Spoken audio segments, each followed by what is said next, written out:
My name is Matthew James Alexander Simmons. I was born female. When I was a little kid, my mom always tried to get me to be more feminine. Like when I was really little, she would put me in dresses and pink shirts and skirts and floral prints, just stuff that I couldn't stand at all. I thought I was just a tomboy, and I was very confused, to say the least. And after I came out as being lesbian, I thought I finally was happy, but I still wasn't truly happy with my body. So I figured, well, there's something still going on, because I'm still not happy with my body. But I just couldn't put my finger on it.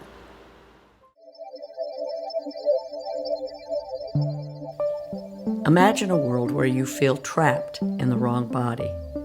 A body that doesn't match what you feel on the inside. A body that forces you to live in a world of confusion, despair, and enormous challenges. My name is China Celino Rivera. It was always in my dreams to become a girl. I've been living my life as a woman since the age of 17. I started taking hormones. Treatments weren't available for you back then, so everything had to be black market. I started dressing up on the weekends more, daytime boy, nighttime girl. And then I would always get that, are you a girl or a boy? I would always get that, And it was a lot of teasing, a lot of teasing. It hurt my feelings a lot. There wasn't a lot of jobs readily for me. So after high school, I turned to prostitution. That's how we made our money.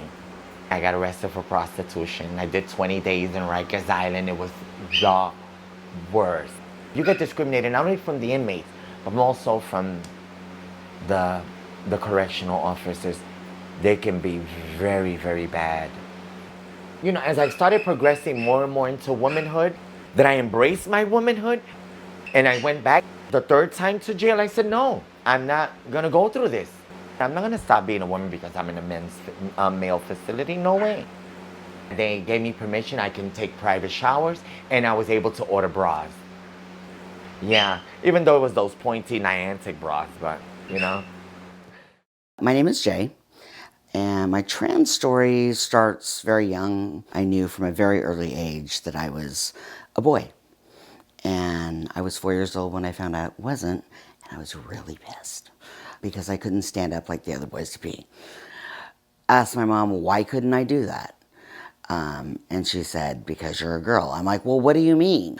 But I remember her at that point letting me sit on the toilet backwards so that I could at least feel like part of their experience was mine. So I knew at a very early age. I stuffed it and shoved it, mostly with food, and was just a miserable kid. It wasn't until I hit my early 30s that bipolar struck like an earthquake. And it was challenging. It was very challenging. And I went to a friend's farm, spent a summer on the farm, shoveling horse shit, throwing bales of hay, and finding myself away from a job, away from judgment, and just out in the open. And it worked great. And my friend could see boy in me before I could. I was born Edward Michael Keeney. I plan to transition to be Michaela Aaron Keeney. My teenage years were very difficult. I would sneak wearing women's clothes, almost getting caught, but I was so afraid with my father, the Vietnam veteran, of getting caught. I've never fit in. I never, I didn't fit with the girls. I didn't fit with the boys. I always felt like I knew something different. And then I went into the Marine Corps after high school. What a mistake. In the Marine Corps, I would go shop for underwear and stuff like that, but never buy. I was an aviation mechanic in the Marine Corps, talk about machismo.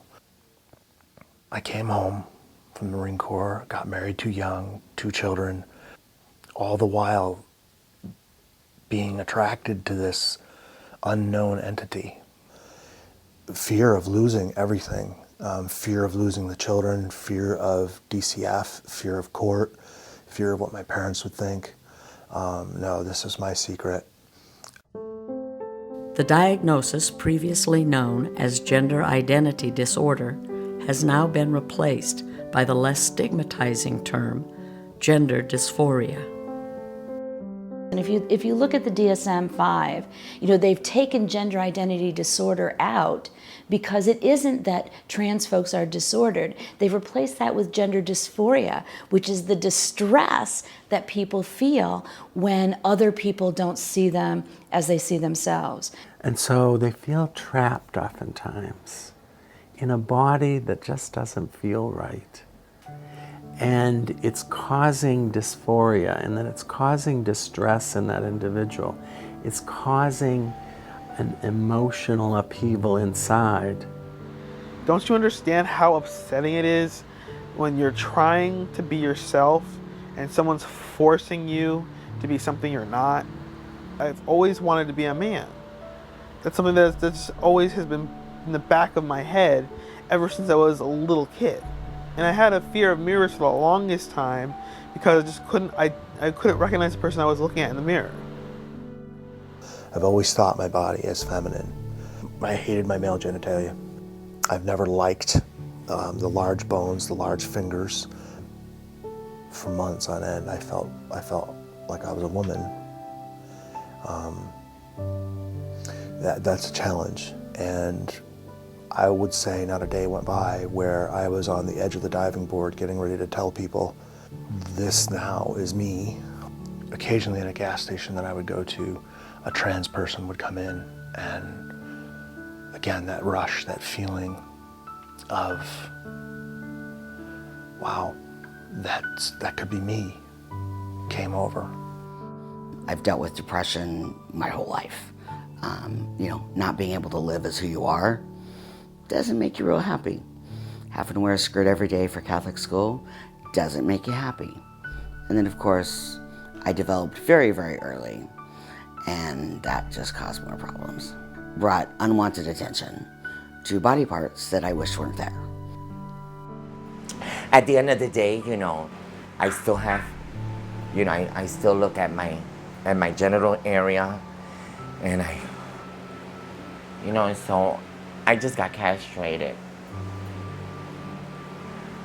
It hasn't been a bad impact though, it's been a bumpy road.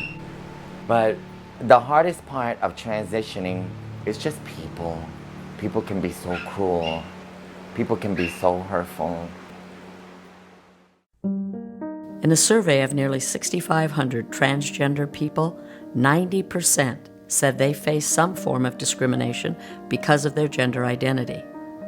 The unemployment rate in the trans population is twice the rate of the general population, and those rates double again for trans people of color. Almost half, 47%, said they were fired, not hired, or denied promotion because of being transgender. Not surprisingly, 70% reported more drinking and drug problems to cope with their mistreatment. Alcohol and drugs just made it all go away.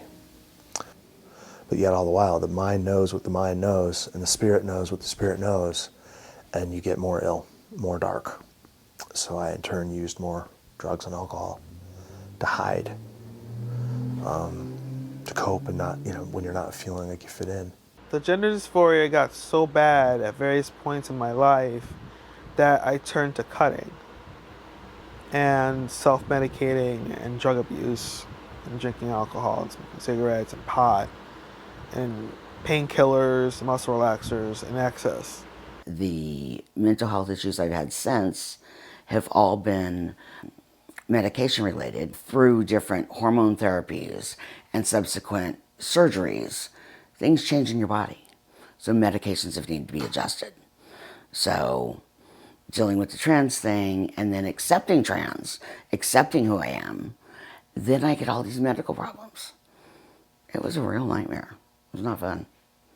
Going through prostitution led to other stuff, doing drugs. My drug addiction started getting more severe. I was going to jail more often, having sex with other people for drugs.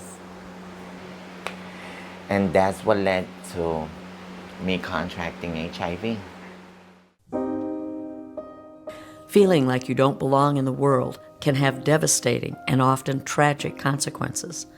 The suicide rate in the trans community is 41% higher than in the general population.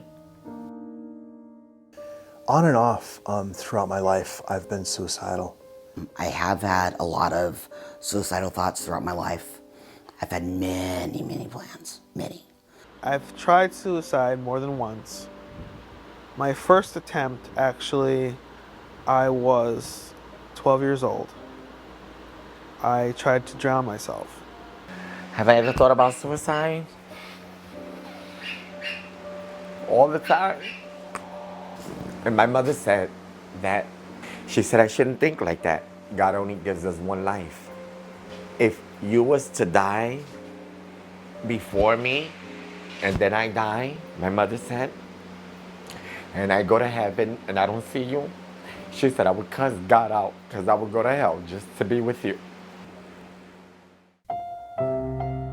Despite their increased visibility in today's culture, transgender Americans continue to endure harassment in every aspect of their lives, at home, school, work, and on the streets.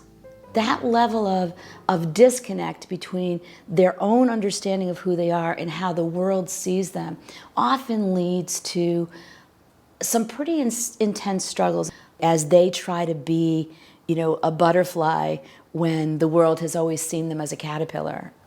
Some trans folk have had horrific experiences in being who they are and starting that process of wearing clothes of the opposite gender. I worked for Dunkin' Donuts for 6 years. I was gonna make a customer's coffee and the customer started, using foul language. He says, I don't want that fucking he/she to make my coffee. So, but I just couldn't stay shut that day. I just said, no. I said, F you, get out. And I was fired for that. I've been robbed. I've been beaten. When a guy finds out that I'm a guy, I've been beaten, I've been chased, I was cut, yeah, and I got punched, a few scars. My marriage failed was due to me living this strange existence and not being myself and living in depression, anxiety, alcohol, just really erratic behavior. I've been asked to leave one bra shop. They said that we only serve women, and I left. My family, I get comments like, I approve, but I don't approve. Tell us what it's like. I lost my best friend, I hope temporarily. I think it's a lot of shock for him to deal with. When I first started transitioning and I was presenting as male, but still looked too much female for my eyes and others, it was a lot of dirty, questioning looks. And one of my coworkers who liked to give me grief in a fun way started making fun of my voice. And a few of my clients had said, "Are you sick? Jay, are you okay?" And I'm like, "Oh yeah, no, I'm fine. Just a little cold." My grandmother, she refuses to call me Matthew. She calls me Heather. She's 97 years old. She's Jamaican. It's just really painful. And she'll hang up on me. She won't even say I love you. When I'm working with the mental health profession, or the medical health profession, they don't make an effort to use the right pronouns, for example, or they'll ask very rude questions that make me very uncomfortable. And they're like, "Matthew, right?" I'm like, "Yeah." "Well, it says here that you're female. Is that right?" I'm like, "Yeah." "Well, why is your name Matthew? And I'm like, well, I'm transgendered. They're like, oh.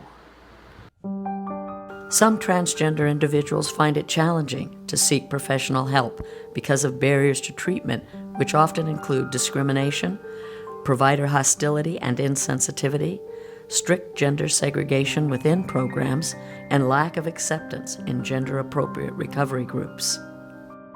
The very base level of cultural competency with transgender folks is to use the pronoun that is appropriate for them, whether it's related to their birth sex or not. The folks that I've chosen to work with, they all ask questions, and they ask questions rather than assume. They ask, is it okay to call me Michaela, or would you still like to be called Mike or Edward? We sometimes over-pathologize. We sometimes make gender dysphoria bigger than what it really is. In our intention to help, we don't want to, again, put too much weight in this diagnosis. In fact, some transgender folks reject the diagnosis. Mental health workers do not understand. A lot of them don't understand the transitioning. You know, all they can do is diagnose. When you're a therapist and you are performing therapy with your client, your facial expressions and your eye contact and your body language, 90% of what we do is our bodies. And when your therapist or your psychiatrist is sitting across from you and you tell them, I'm transgender, I'm transitioning to be female, and you watch the body language, you watch the eye contact, it's not there. We don't speak enough about cutting. We don't speak enough about putting cigarettes out on your body. We need to ask those difficult questions, as we would with a suicide assessment, just a regular risk assessment. Healthcare professionals, I've found for the most part, have been very accepting, but I have been very willing to train them, to break them in. And I've broken a lot in. And I think a lot of professionals need to attend a few workshops. So some of the things that I think providers can do is, I got a 1, 2, 3 for you. Number 1, check yourself. Check your own biases and make sure they don't get in the way. Number 2, check your forms and make sure that your forms are inclusive of all the different identities that people have. And number 3, check your training. Make sure that all of your staff, including receptionists and other folks who interact with clients are trained and culturally competent. Transitioning always comes at enormous personal sacrifice. There are painful moments of sadness and despair, mixed with wondrous moments of joy and relief. Shedding the illusion and taking off the mask is often the first step in moving towards self-acceptance and a full life in recovery. I've wondered from the beginning if I would regret the transition. And every once in a while, I think, geez, it would have been easier if I didn't. Even though all this stuff really sucks, I'm doing the right thing. I've had top surgery, and it's changed my life. Because of my allergies and because of asthma, binders killed me. Because I had a very large chest, I had to wear a very intense binder. And it really affected my breathing. Plus, I was very, very heavy previously, lost a lot of weight. So at my weight, I'd still be a really fat girl, but as a guy, I kind of blend. And I like that. I like that a lot. My mental health, until the magic bullet gets created, if such a thing will ever get created, I will constantly be on meds, and I will constantly be in recovery, and I will constantly be aware. In addition to medication, I also do a lot of meditation, a lot of yoga. I also do a lot of walking. I don't want to lose everything again because I lost everything. And while there's been a lot of medical problems, while there's been psych problems, I could not be happier in my life. I called a lingerie shop that was advertised as being trans friendly. and I went and bought new underwear. And that evening, I came out. I'm blessed. My current wife and 2 children are 100% supportive. I've never regretted my decision to transition. Without it, I wouldn't have a wife and I wouldn't have 2 children, because I was quickly ruining that. And I still have a long way to go. This thing, addiction, well, it worked wonders to hide my gender identity. There's more. Every day seems to be getting better as long as I'm honest with myself. I haven't looked back. I'm developing breasts, thinking about electrolysis. I noticed my voice has softened quite a bit. It's like, in the springtime when you open your windows for the first time. Whew. Like I said, I go everywhere dressed. I haven't missed a day. Not even thought once about putting guy clothes back on. Not even once. Right now, I've done at least 3 years of hormone therapy, which I'm going to continue doing for the rest of my life. And I've done the double mastectomy surgery. So I was more than just a little happy after I got my surgery done, because now I can legally have my gender marker changed to male. So now when I go to the hospital, the only time it becomes a problem is when I ask to go to the bathroom and they hand me a urinal. And I'm like, I can't use that yet. And my mom was like, well, I should have seen this coming. She was cooler with the fact of me being trans than me being a lesbian, which I found very weird. But apparently, I guess it's okay with her because in her mind, I'm straight now. So I guess it's not a sin anymore. I maintain my recovery by doing art, going on walks, just staying active, spending time with my fiance. We're getting married Halloween this year, and she is the love of my life. And I don't think I've ever been that happy before. Do I regret becoming a transgender? Oh, no. I love being a woman. I don't know what it is to be a female, because I don't have female genitalia, but I know what it is to live my life as a woman. I'm in a position in my life where life is worth living, and it's worth living sober. I'm always in recovery. I was sick and tired of sleeping in abandoned buildings. I was sick and tired of drug dealers looking for me. I just got sick and tired of jail. Even though I used to try to fix myself up with makeup, but I saw the real me. I saw that person that I'm looking in the mirror is a junkie. And I didn't want to be called a junkie anymore. My biggest achievement in my life wasn't growing breasts, was not only becoming a woman, but the biggest achievement in my life is that I learned to love and respect. That was the ultimate. I love me. I love me, and wow, once you experience that you look at that person in the mirror and you're comfortable in your skin, and it's really what it comes down to, being accepted. We're human beings.